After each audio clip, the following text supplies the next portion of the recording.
Assalamualaikum warahmatullahi wabarakatuh. Perkenalkan, saya Yuna Chandra Perdana, calon guru penggerak angkatan 10 dari Kabupaten Bekasi. Hari ini saya akan merefleksi filosofis pemikiran Ki Hajar Dewantara, koneksi antar materi, kesimpulan dan refleksi modul 1.1. Ki Hajar Dewantara membedakan kata pendidikan dan pengajaran dalam memahami arti dan tujuan pendidikan.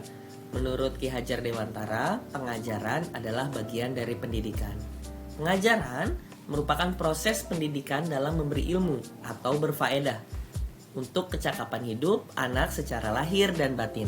Sedangkan pendidikan memberi tuntunan terhadap segala kekuatan kodrat yang dimiliki anak agar ia mampu mencapai keselamatan dan kebahagiaan yang setinggi-tingginya baik sebagai seorang manusia maupun sebagai anggota masyarakat. Bagaimana pemikiran sebelumnya tentang pembelajaran di kelas? Sebelum mempelajari modul 1.1, saya mengajar yang pertama adalah target kurikulum, di mana harus menyesuaikan dengan kompetensi dasar yang ada di kurikulum sehingga pembelajaran menjadi seperti dikejar-kejar. Yang kedua, hanya melihat hasil belajar murid. Hasil akhir dari evaluasi adalah patokan keberhasilan seorang murid. Kemudian pembelajaran masih berpusat kepada guru atau teacher center. Yang keempat, transfer materi pelajaran adalah yang terutama. Kemudian KKM adalah target pembelajaran. Jadi keberhasilan suatu pembelajaran dilihat dari KKM yang dicapai oleh murid atau peserta didik. Nah, setelah mempelajari modul 1.1, ada beberapa pemikiran yang berubah atau perilaku setelah mempelajari modul ini. Yang pertama, saya paham betul bahwa yang selama ini saya pahami dan lakukan tidaklah tepat. Maka, karena sebenarnya pembelajaran seharusnya dilakukan secara menyeluruh, tidak hanya unsur kognitif saja, tetapi unsur afektif, psikomotor, spiritual, budaya, dan sosial juga adalah hal-hal yang harus dipelajari oleh murid atau peserta didik, sehingga selama ini pembelajaran dirasa tidaklah menyeluruh. Kemudian, murid adalah subjek pembelajaran, bukan objek, sehingga murid harus memiliki kebebasan berekspresi dalam belajarnya. Kemudian murid mampu mengemukakan pendapat secara terbuka dan bebas. Kemudian murid harus dapat berkreasi dengan sesuai potensi dan kemampuannya masing-masing.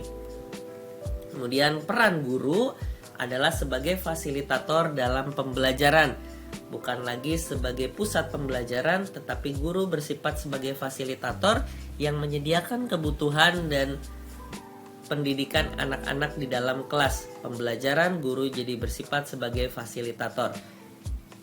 Nah, guru itu yang pertama harus sabar dan ikhlas, kemudian memahami karakter muridnya satu persatu, tidak bisa dipukul rata semua murid sama, kemudian menghargai perbedaan murid dari latar belakang ataupun ras. Semua murid memiliki hak untuk dihargai. Jadi guru tidak boleh membeda-bedakan dalam pembelajaran di kelas. Apa yang dapat segera Anda terapkan?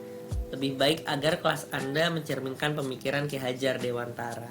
Yang pertama tentunya setelah mempelajari modul 1.1, saya kemudian harus merancang pembelajaran yang interaktif dan menyenangkan supaya kelas tidak lagi monoton dan menjenuhkan.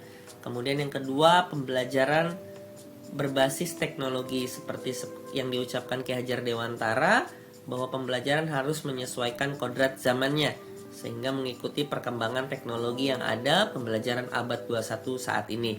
Kemudian menjadikan murid sebagai subjek dalam pembelajaran, jadi bukanlah sebagai objek. Jadi muridlah sebagai subjek dalam pembelajaran.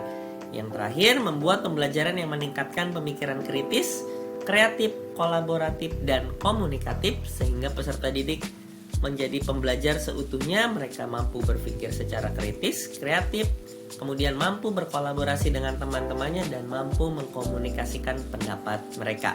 Itulah hal-hal yang akan saya terapkan setelah mempelajari modul 1.1.